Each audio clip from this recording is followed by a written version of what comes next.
Hello, hello, hello. This is Doris. Thank you for joining me in this video. And I'm just going to take you through some of my warm-up session where I have my ink pots off to the side. I have my Nico G nib with the reservoir filled. I have some padding paper underneath so I don't write on the hard surface. And then I have my guidelines where the X side the ratio is 1 to 2, so the ascender and descender space are twice the height of the X side, and then I'm using Strathmore calligraphy paper. And I have my guard sheet here so that the oils from my hand don't transfer on the paper and later make the ink go funny.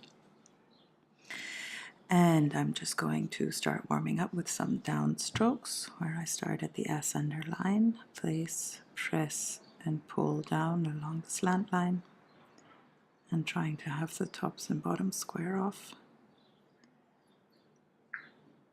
Seeing how the ink flows, getting used to the paper. It has a little tooth to it. It's not quite as smooth as the Rhodia pads, not quite as bright white as the Rhodia pads either, so the lines maybe, the guidelines may be a little more difficult to see, but that's okay.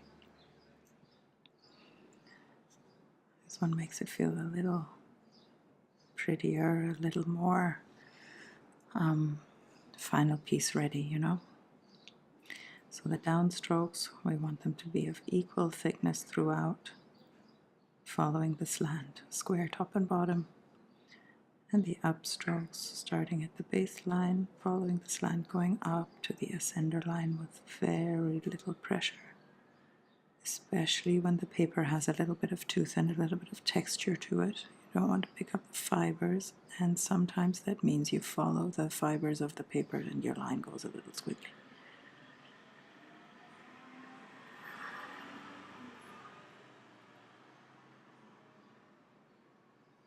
Like there. Making sure it doesn't snag, so very light pressure. And then let's get started with the overturned loops, where we're following the slant inside the X side.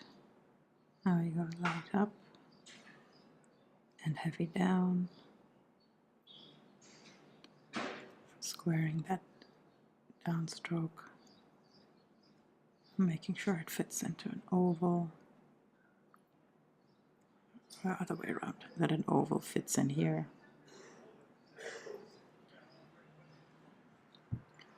And don't get too heavy too quick. Come around the corner and then start the pressure.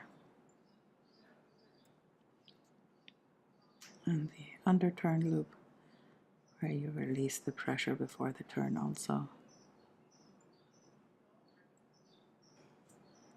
And make sure both legs follow the slant.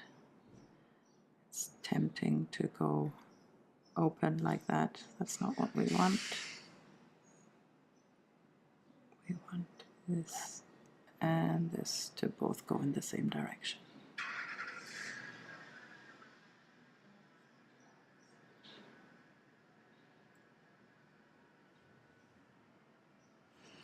And then we have a compound curve, combining those two, under and over turns, over and under. The thickest part of the stroke is in the middle.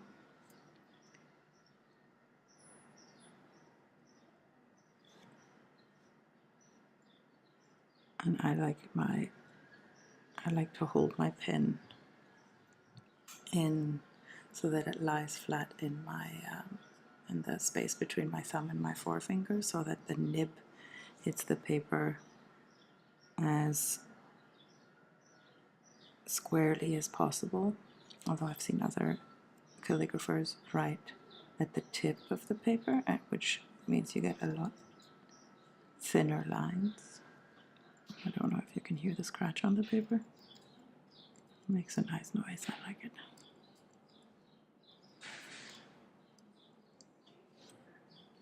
So play with your tools, see whatever your preference is.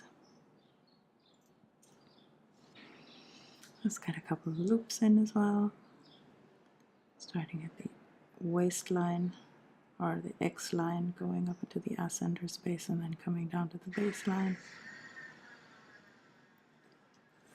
And this takes a little more effort because the ascender space is twice the X height. And I actually learned Copperplate calligraphy with a 1.5 to 1 to 1.5 ratio. So this one is slightly veering off, but in terms of proportions, I think this one with the larger ascender and descenders actually looks a little more elegant because you have a little more opportunity to have this light, the light loops. And it just, I don't know. Oop, I'm running out of ink. It looks a little more filigrane, as we say in German. Okay, now last but not least, the oval space. And when you're first starting out, I always recommend use the guidelines as a kind of a cheat sheet where you start at 2 o'clock and then go counterclockwise and make sure that the slant line in the middle is like your mirror.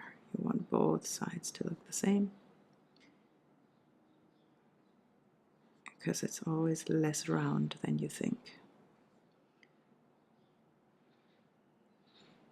And you want to follow the slant.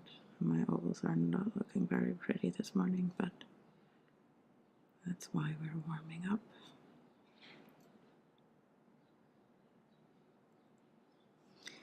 And that's where the meditative quality of calligraphy comes in, because you have to really slow down and concentrate and remember 15 things at the same time. Light up, heavy down. Light up, heavy down, light up. Meet the strokes. Stay in the slant. And I think I like that one the best. Okay, thanks for warming up with me. Let's start writing some words now.